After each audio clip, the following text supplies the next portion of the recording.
আসসালামু আলাইকুম, welcome to my new video. আজকে আমি আপনাদের সাথে মাত্র 2টা ডিম দিয়ে বেকারির মতো পারফেক্ট সফট ও মোলায়েম কেক তৈরি করে দেখাবো। তো চলেন রেসিপিতে একটি লাইক দিয়ে রেসিপিটা শুরু করা যাক। তো এখানে আমি 2টা রুম টেম্পারেচারে থাকা ডিম নিয়েছি।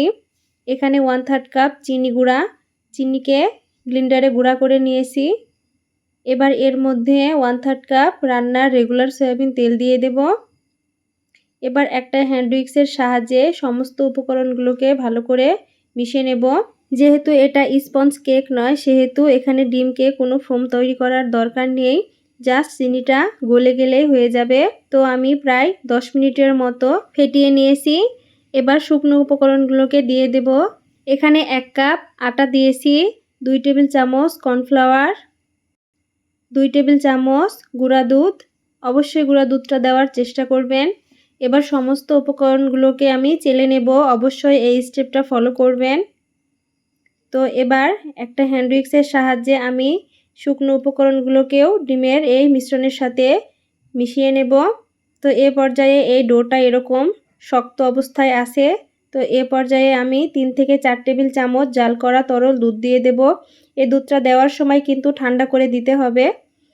তো এবার দুধের সাথে সমস্ত মিশ্রণকে গলিয়ে নিয়েছি।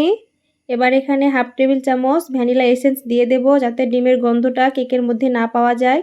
তো এবার হ্যান্ড উইক্সের সাহায্যে এরকমভাবে মিশিয়ে নিতে হবে। অবশ্যই এই কাজটি ভালোভাবে করতে হবে। তো দেখতেই পাচ্ছেন বন্ধুরা, ভালোভাবে সব কিছুকে মিশিয়ে নিয়েছি। এবার আমি একটা হার্ট শেপের মোল্ড নিয়েছি। 2টা খাতার পেপারের সাথে আমি তেল কিছুটা ব্রাশ করে নিয়েছি। এবার এই মোল্ডে এই ব্যাটারটিকে দিয়ে দিয়েছি। এবার আমি কয়েকবার একটু ট্যাপ করে দেব, যাতে ভিতরে কোনো বাতাস না থাকে। তো একটা পাতিলে আমি কিছুটা বালি দিয়ে 10 মিনিটের মতো ফ্রিহিট করে নিয়েছিলাম। এবার ঢাকনা দিয়ে 30 মিনিট মিডিয়াম হিটে জাল করে নেব। তো প্রায় 30 মিনিট পর একটা টুথপিকের সাহায্যে চেক করে নেব। তো টুথপিকটা ক্লিয়ার এসেছে। যদি আপনাদের এই অবস্থায় একটু নরম থাকে তো আরও 5 মিনিটের মতো জাল করতে পারেন।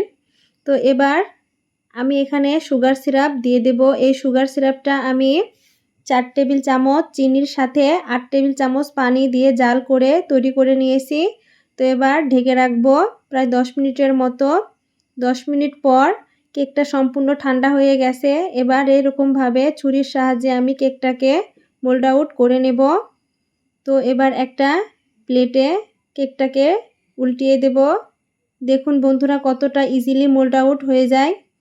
তো এবারে কেকটাকে আপনাদের সাথে কেটে শেয়ার করব যে কতটা পারফেক্ট হয়েছে। তো আশা করছি এই কেকের ভিডিওটি আপনাদের কাছে একটু হলেও ভালো লাগবে। ভালো লাগলে প্লিজ আমার চ্যানেলটি সাবস্ক্রাইব করবেন, লাইক কমেন্ট শেয়ার করবেন। আর ফেসবুক পেজ থেকে দেখে থাকলে পেজটিকেও ফলো করবেন। আর অবশ্যই এই কেকটি বাসায় ট্রাই করবেন। ধন্যবাদ সবাইকে, আল্লাহ হাফেজ।